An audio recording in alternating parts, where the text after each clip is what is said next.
So finally, George King re-rest back sa parating na Commissioner's Cup after ng sobrang impressive na performance nito sa Blackwater Bossing.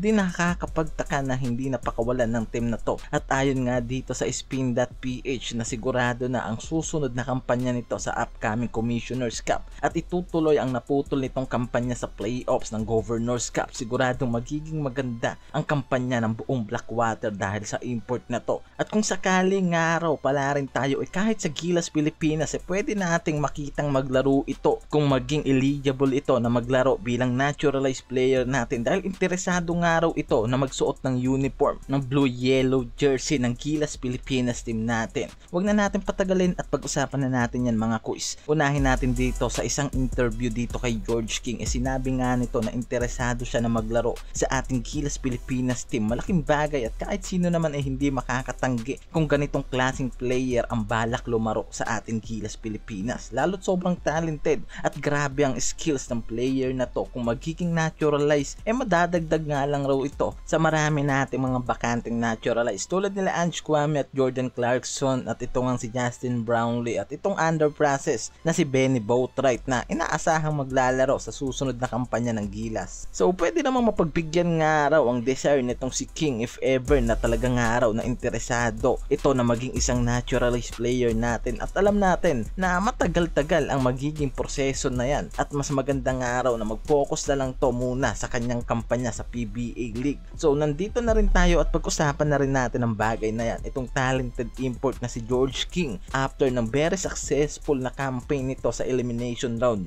Ibina-eliminate nga raw ang team nito na Blackwater Bossing. Masasabing very impressive at talaga nga naman na maganda ang iniwang marka nito sa team ng Blackwater sa nangyaring Governor's Cup. Kaya nga di malabo na ito rin ang maging target import nila sa upcoming Commissioner's Cup. At sobrang ganda nga raw ang naging unang sabak nito sa Governor's Cup. Isipin mo mula sa 0-4 standing ng Blackwater nang maglaro ito, binuhat niya lang naman ang buong team na to ng Blackwater sa standing na 5-5 win-loses. At tinalo lang naman nila ang mga mabibigat na team tulad ng Gene Kings, SMB at ang Rain or Shine na nagdodomina sa Group B at nag-average lang naman ng 40.29 points in 7 games ito mga kuis. Grabe talaga, winasak nga raw nito ang averaging ng mga imports sa PBA Governor's Cup and hold the franchise record of 64 points at perfect 20 out of 20 shooting from the free throw line, 3 out of 8 from 4-point range, 2 out of 5 on threes, and 18 out of 35 overall from the field. Tapos may 13 rebounds pa, kaya nga talagang napaka-dominante nga araw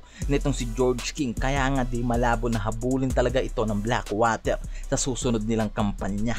At sobrang araw ang flexibility ng player na to at yung energy na binibigay nito sa buong game talagang sulit nga raw ang binabayad dito ng Blackwater Bossing at kita ang pagiging dominante nito sa bawat laro na ginagawa nito. At dito nga sa inilabas ng Spin.ph, kumpirmado na ang pag-extend nito ng contract niya sa team ng Blackwater at talagang sigurado na tayong may rest back nga raw ito sa parating na Commissioner's Cup. Sigurado ako na mas lalo pang tataas ang tsansa ng Blackwater na maging dominante sa magiging kampanya nito sa Commissioner's Cup. At kung sa mga naunang araw na kampanya nito sa Governor's Cup naging matagumpay at kinapos nga lang daw talaga at na-late ang pagpasok nito sa elimination round ng Blackwater Bossing dahil sa taas ng average na ginawa nito sa 7 games niya.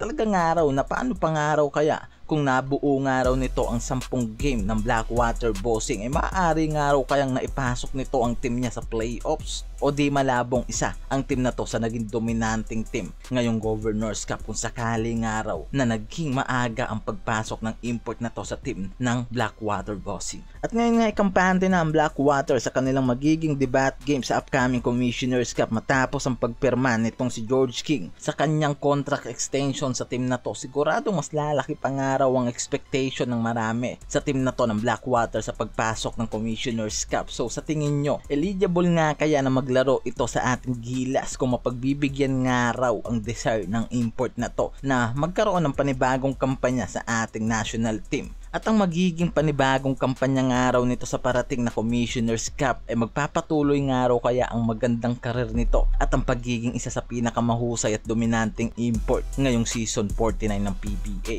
At kung isa ka sa panatiko ng liga ng PBA at iba pang mga teams, even players, ay mag-comment down ka na at patuloy na suportahan ng aking YouTube channel at i-share ang aking mga video. Maraming salamat sa inyo mga quiz. Peace out.